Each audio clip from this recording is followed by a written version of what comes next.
Salut à tous, ici The Prof d'Ortie. Alors j'ai décidé aujourd'hui de vous faire un petit tuto donc sur le Kiwano. Allez, on va voir ça en détail, il est juste derrière moi.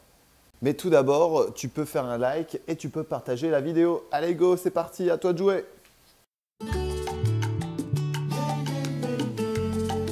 Le Kiwano, Cucumis metuliferus, est une plante qui fait partie des cucurbitacées. Alors on le voit, d'ailleurs on voit notamment là ces fruits qui sont en train de monter à maturité, à laquelle je vais récupérer les semences en fin d'épisode. Donc vous pourrez assister à ça. On va parler un petit peu de ce kiwano. Donc ce kiwano a été implanté en début de saison, a été palissé ici, donc sur ce treillis soudé que j'ai palissé au fur et à mesure de sa croissance.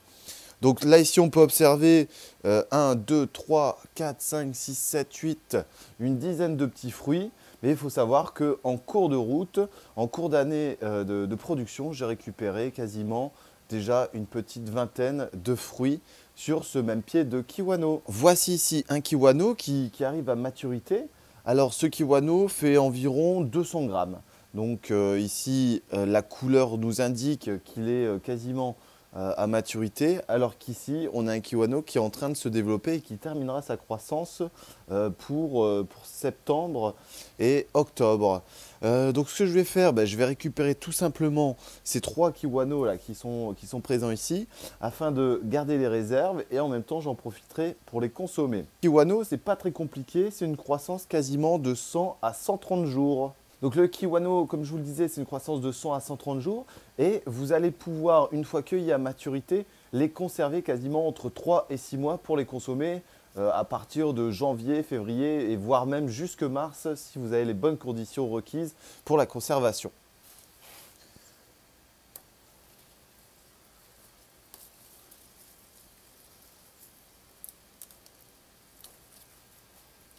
Alors, ici, on remarque bien que ce kiwano fait partie de la même famille que le melon, que la pastèque, que la courgette, et j'en passe, la famille des cucurbitacées qui est une famille très importante. Alors ce kiwano est originaire du Kenya, à laquelle on va retrouver différentes variétés. Des variétés qui sont non comestibles parce qu'on va retrouver une molécule typique des cucurbitacées qui va rendre acide le fruit. Mais sur cette variété ici produite, donc je ne sais plus par contre quelle variété, mais je sais qu'elle est comestible, on va pouvoir les consommer en ayant un goût de... Alors si vous recueillez assez tôt, ça va être plutôt goût concombre, et si vous cueillez un peu plus tard, ça va être un goût qui va ressembler entre la banane, le melon et un croisé de concombre. Une fois la graine récupérée sur ce kiwano, on va pouvoir quasiment la conserver 4 à 5 ans. Donc là, ce que je vais faire, je vais vous proposer qu'on fasse un petit tuto sur la réalisation et la récupération des semences sur ces kiwanos, qui est assez identique au final à celle des melons, à celle des courges et même celle des tomates. Donc on va l'ouvrir en deux, on va regarder un petit peu comment se forme ce kiwano. On va en profiter pour récupérer les semences, on va les tremper dans l'eau et ensuite on va les faire sécher pour obtenir du bon kiwano. Allez, on y va, c'est parti! Je me suis mis en condition, j'ai mes kiwanos ici qui sont préparés. Alors la première chose que je vais faire, c'est que je vais me garder le plus dur, donc c'est pas celui-là, celui-là, et celui-là je le garde. Donc là ce que je vais faire, je vais le couper en deux. C'est comme un melon au final, donc on va le couper dans le sens opposé à la pousse, hein, donc il vient se développer comme ça avec le petit pédoncule au-dessus. Donc on va le couper de manière transversale. Hop. Voilà. Alors un fruit, ça va nous donner environ une trentaine à 50 graines, ça dépend du fruit et ça dépend de la variété également. Alors, je ne sais pas si vous voyez, mais à l'intérieur, on va retrouver différents réceptacles où il y a les graines. Alors certaines, on le voit bien, elles ne sont pas bonnes du tout, elles sont très petites comme celle-ci, donc là c'est sûr que vous ne pourrez rien en faire. Par contre, à côté, on va avoir un super choix de semences, surtout que ce kiwano ici est à maturité complète. Donc ce que je vais faire, je vais prendre mon verre et on va tout mettre à l'intérieur. Donc là, on y met toutes les semences et on fera le tri donc par la suite. Alors ici, vous ne pouvez pas le sentir et c'est bien dommage, mais là on a une bonne odeur, je vous dis, de mélange entre le concombre Et puis justement le côté un peu farfelu entre banane, peut-être même ananas. C'est particulier, mais c'est vraiment bon. Voilà, donc là il n'y en a pas tellement sur cette partie-là. J'en ai à peu près une dizaine. Là ici on voit bien qu'il y en a un peu plus. Voilà.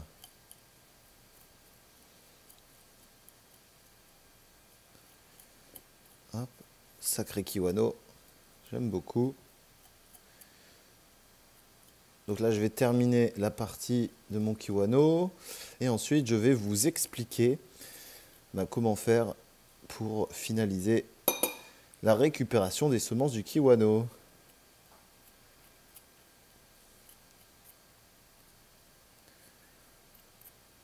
Alors, ces fleurs sont monoïques, donc c'est-à-dire on va retrouver les deux organes, organe mâle et organe femelle, sur le même pied, différent par exemple de l'ortie, hein, qui lui a un pied femelle et un pied mâle. Voilà, donc là ici, j'ai terminé mon premier kiwano. Alors ceux-là, je vais les garder sur le côté parce que je pense que je vais même les consommer. Si j'ai suffisamment de graines pour moi cette année, donc ça sera l'occasion de renouveler le stock, hein. Alors ce qu'on va faire maintenant, c'est on va y mettre un petit peu d'eau et on va laisser 2-3 jours comme ça. Donc là ici, j'ai mis de l'eau dans mon kiwano, enfin dans mes semences de kiwano. On va le laisser quasiment 2 jours. Voire 3, et ensuite vous allez voir que tous les téguments là au-dessus vont s'enlever et on n'aura plus qu'à faire sécher les graines dans une assiette et donc d'ici 4 jours ici, vous avez vos semences de kiwano qui seront prêtes à être plantées pour l'année prochaine. Donc surtout bien stocker au sec, à l'abri, sans humidité forcément et si possible un endroit où il ne fait pas trop chaud. C'était un petit tuto sur le kiwano, donc le petit Cucumis metuliferus, que je vous remontre ici plus en détail. Alors, vous avez différentes variétés, comme je vous le disais. Certaines variétés vont avoir des petits pics, certains vont être plus allongés, d'autres vont être plus ronds. Ça, c'est à vous de choisir votre kiwano.